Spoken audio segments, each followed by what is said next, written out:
Hello दोस्तों, आज हम आपके लिए एक असामान्य सा टॉपिक लेकर आए हैं। आज हम स्पेस में टॉयलेट पर चर्चा करेंगे। क्या आप जानते हैं कि पहले एस्ट्रोनॉट के लिए टॉयलेट की सुविधा नहीं थी?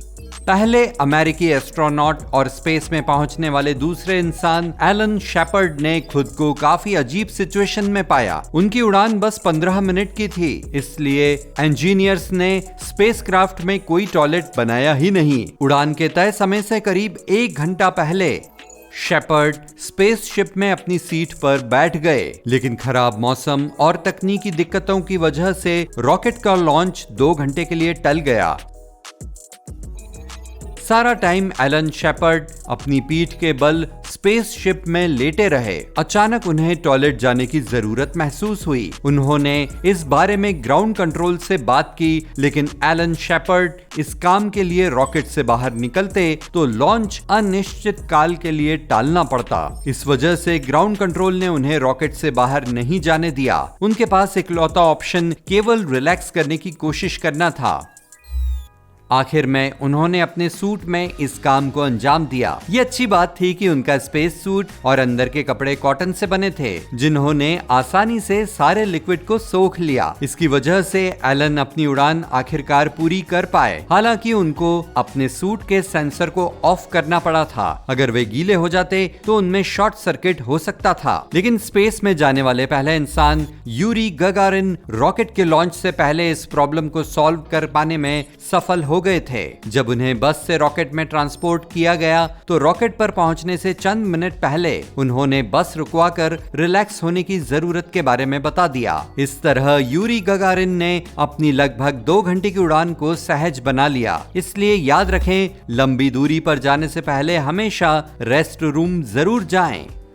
बाद में नासा ने एस्ट्रोनॉट्स की इस समस्या पर ध्यान देकर इस डिवाइस का इस्तेमाल किया, क्योंकि उन्होंने लोगों को इससे भी ज्यादा टाइम के लिए स्पेस मिशन पर भेजना शुरू कर दिया था। इसमें एक सिलेंडर शामिल था जो एस्ट्रोनॉट्स को पहनना पड़ता था। एस्ट्रोनॉट्स इस सिस्टम को अपने कमर के पास स्ट्रैप्स से बांधते थे। इस सिलेंडर के साथ एक बैग जुड़ा हुआ था जिसमें सारा वेस्ट इकट्ठा होता था। ये था नासा का पहला टॉयलेट, आरामदायक और सस्ता।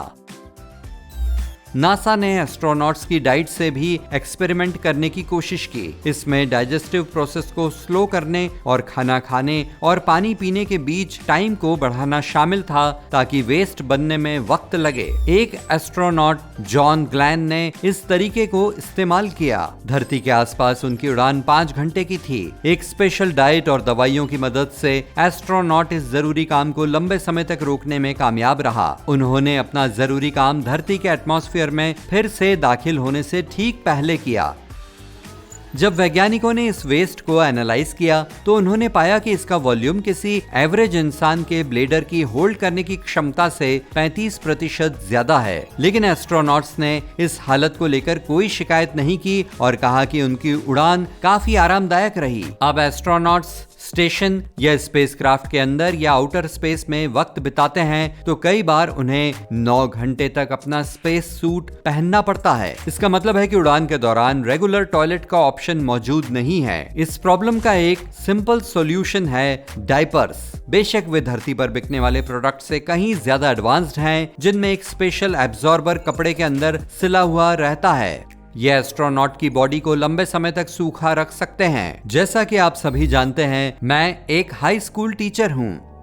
अगर मैं अपने स्टूडेंट्स को स्कूल की तरफ से इंटरनेशनल स्पेस स्टेशन पर घुमाने के लिए ले जाता हूं, तो शायद वहां पर उनका पहला सवाल यही होगा, टॉम रेस्ट रूम कहां है? वैसे वे कॉस्मोस के बारे में जानने के लिए भी एक्साइटेड होंगे, लेकिन जीरो ग्रेविटी में एक रेस्ट रूम इस्तेमाल करना भी काफी बड़ा चैलेंज होगा, जिसके लिए पहले से तैयारी करनी होगी। अगर आप एक होज लेकर अपने बैकयार्ड में फूलों को पानी देते हैं तो पानी एक सॉलिड स्ट्रीम में आता है। ग्रेविटी इसे पकड़ लेती है और ये वहीं गिरता है जहां आप चाहते हैं। वहीं स्पेस में, जैसा कि आप जानते हैं, बिल्कुल भी ग्रेविटी नहीं है, इसलिए होज से आने वाला पानी उसी डायरेक्शन में उड़ता रहता है। अगर आपको किसी खास टारगेट पर हिट करना होता है तो ये काफी मुश्किल होता है। ये स्ट्रीम बूंदों में बदल सकती है। ये दीवारों से टकराएंगी, नीचे की तरफ जाएंगी या ऊपर उड़ने लगेंगी। इसलिए इसलिए अगर आप स्पेस में धरती के एक रेगुलर टॉयलेट का इस्तेमाल करने की कोशिश करते हैं तो आप उड़ती हुई बूंदों से घिर जाएंगे।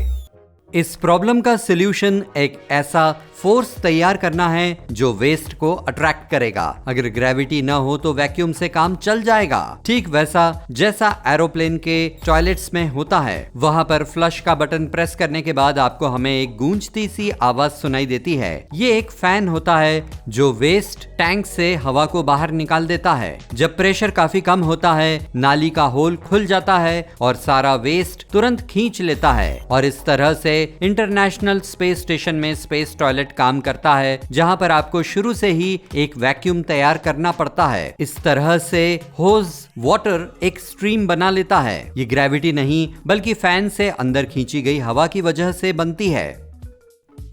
रेगुलर टॉयलेट्स ये काम नहीं करेंगे। अगर आपको ISS में बाथरूम इस्तेमाल करना है तो आपको एक होज लेना होगा और एक बटन से टॉयलेट को ऑन करना होगा। अंदर का फैन हवा खींचना शुरू कर देगा। शुरू में आप अपना काम एक वैक्यूम क्लीनर में करेंगे। इसमें एक यूनिक फनल शेप वाली होज होती है ताकि सभी लोग इसे इस्तेमाल कर सकें। एक सक्शन एयर स्ट्रीम सभी बूंदों को उठाएगी और उन्हें टैंक की तरफ डायरेक्ट करेगी। इसके बाद पूरा वेस्ट क्लीनिंग सिस्टम आता है जिसमें काफी सारे फिल्टर और केमिकल्स हैं। यहाँ पर एक पावरफुल एसिड का टैंक भी है। ये वेस्ट में किसी सॉलिड फॉर्मेशंस को डिसॉल्व करने के लिए है। ऐसा न हो तो वे इस कॉम्प्लेक्स सिस्टम के फिल्टर्स और वॉल्व्स को बंद कर सकते हैं, जिसकी वजह से ब्रेक डाउन हो सकता है। जब आप बिना ग्रेविटी वाले किसी टाइट स्पेस में लॉक हो तो लीक होने वाला टॉयलेट काफी गंदा अनुभव हो सकता है।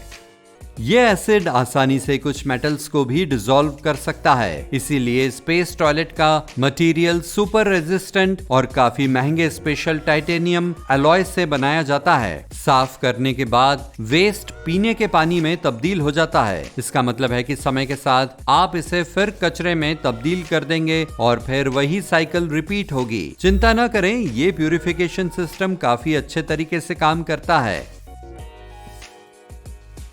साथ ही आपकी कॉफी का स्वाद भी नहीं बिगड़ेगा। चीजें तब ज्यादा मुश्किल होंगी जब आप नंबर 2 के लिए टॉयलेट जाएंगे। तब धरती की तरह आपको पहले टॉयलेट का ढक्कन उठाना होगा। इस वक्त पिछले मामले की तरह वही फैन चालू हो जाएगा। गंदी बदबू को रोकने के लिए ये पहले से काम कर रहा होगा। अगर आप टॉयलेट पर बैठ जाते हैं तो ये आपकी मदद करेगा। यहाँ एक और चैलेंज है, जीरो ग्रेविटी में ये काम करना काफी मुश्किल है, इसलिए आपके पैरों के लिए स्ट्रैप्स और पकड़ने के लिए हैंडल लगे होते हैं।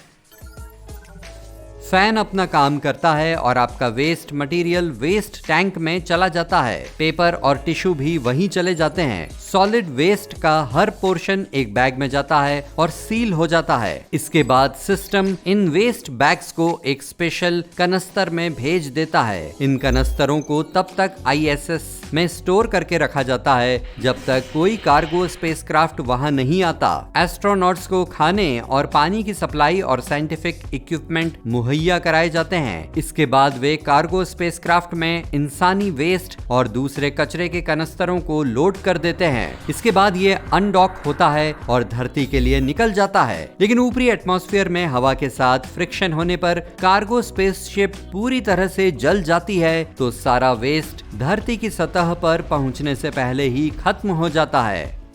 एस्ट्रोनॉट्स के पास एक दूसरा ऑप्शन ये है कि वे वेस्ट वाले कनस्तरों को सीधे ओपन स्पेस में फेंक दें। आखिर धरती की ग्रेविटी कनस्तरों को अपनी ओर खींच लेगी और वे एटमॉस्फेयर में जल जाएंगे। वर्तमान में नासा एक ऐसा सिस्टम डेवलप कर रहा है जो नंबर 2 के वेस्ट को रिसाइकल करके पानी में तब्दील कर देगा। आखिरकार पानी इंटरनेशनल स्पेस स्टेशन पर काफी कीमती रिसोर्स है, इसलिए एक स्कूटर के साइज की इस छोटी सी चीज यानी स्पेस टॉयलेट की कीमत $23 मिलियन है। इसमें मैन्युफैक्चरिंग और कई सालों की डेवलपमेंट शामिल है। साथ ही इस कीमत में इसे ISS तक पहुंचाना शामिल नहीं है। इस पैसे से आप दुनिया की सबसे महंगी कार बुगाटी वेरॉन खरीद सकते हैं या इसके जैसी किसी दूसरी महंगी चीज को भी खरीद सकते हैं, या फिर आप किसी आइलैंड के मालिक बन सकते हैं। इस पैसे से आप इनमें से कुछ भी कर सकते हैं। लेकिन ठीक है, स्पेस में वापस चलते हैं।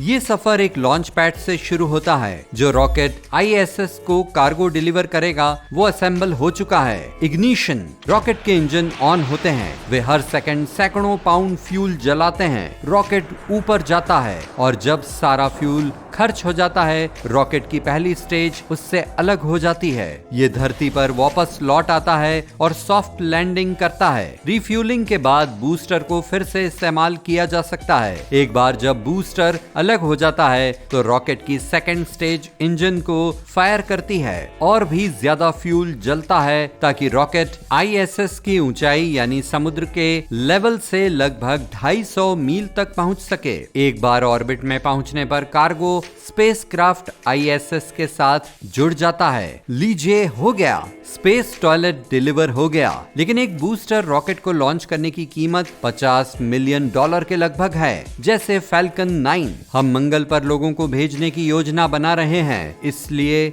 हमें शायद एस्ट्रोनॉट्स के लिए एक आरामदायक बाथरूम बनाना होगा। $23 मिलियन के टॉयलेट के डिजाइन में सुधार करना ही होगा। आइए उम्मीद करें कि इंजीनियर इसे छोटा और हल्का बना सके ताकि ये कम जगह घेरे और कम फ्यूल खर्च हो। आज का वीडियो देखने के लिए आपका धन्यवाद और याद रखें, हर नई चीज के सुनहरे पहलुओं के साथ हर रोज कुछ नया सीखते रहें।